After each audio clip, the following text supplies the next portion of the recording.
Hello, students. Moving further in the chapter of political parties, now we are going to read that how many parties a country should have. It means that what kind of a party system a country has adopted. So, in this context, we have generally three types of systems, that is, single party system, two party system, and multi party system. As the name itself suggests, single party. It means it is that kind of a system wherein one political party is allowed to function and rule in the country. All the political activities are confined to this one party only.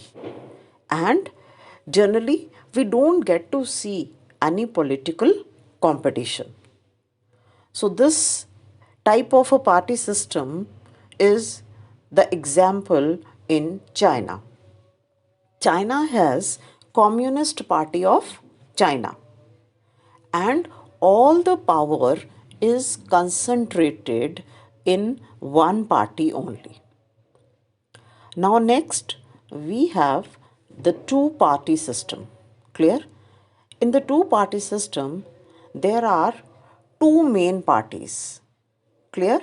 There might be some other parties also, but the main function in the country is performed by these political parties. So, the example of such a country is USA. In that, we have Republican Party and Democratic Party.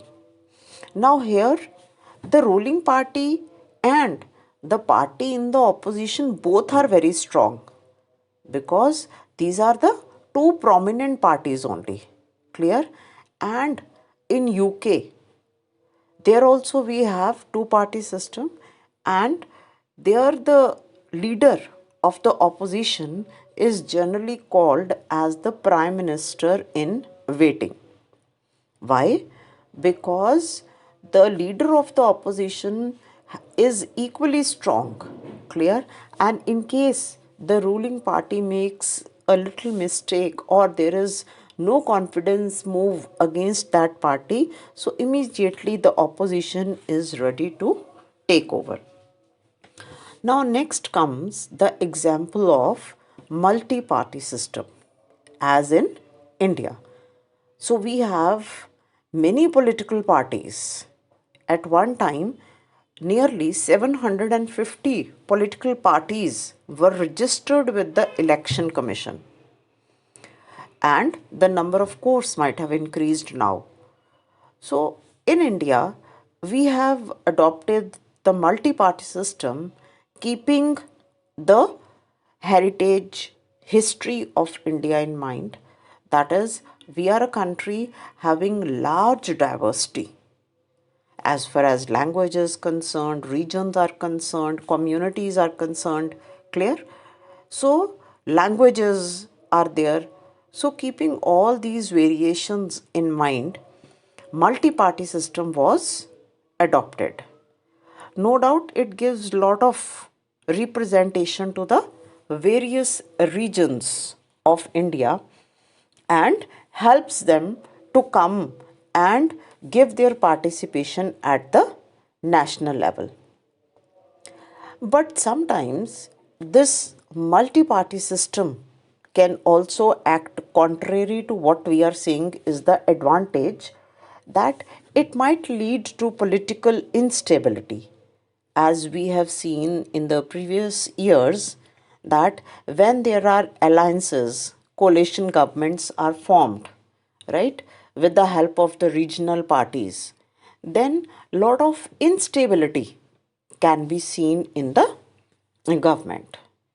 So, in general, we have seen that there are three types of party systems: one party system or the single party system, two party system, and multi party system.